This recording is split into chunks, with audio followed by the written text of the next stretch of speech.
ரொம்ப சாதாரண ஆள் நான் தான். நான் கூட விசுவாசிக்கிறேன், நமக்கெல்லாம் உண்டுன்னு சொல்லி. நீங்கள் எல்லோரும் விசுவாசிப்போம். பட்சபாதம் இல்லாத ஆண்டவர் எல்லாருக்கும் இந்த கிருபை என்ன செய்வார்? கொடுப்பார். யோசுவாவுக்குள்ள தேவ ஆவி வாசிங்க. எண்ணாகமம் 27வது அதிகாரம் 18வது வசனம். எண்ணாகமம் 27:18.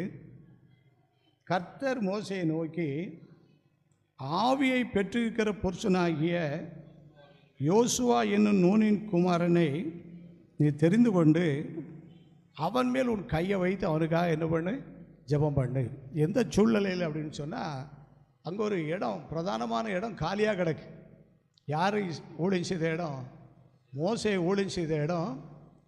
ஆண்டவர் எடுத்துக்கொள்ளக்கூடிய ஒரு வேலை வருது. அந்த இடம் காலியாக கிடக்குது. காலியாக கிடக்க இடத்துக்குள்ளே யார் வருவா? சரியான நேரத்தில் இந்த காலி இடம் நிரப்பப்படலாம். யார் உள்ளே போயிடுவா? பிசாசு உள்ளே போயிடும்.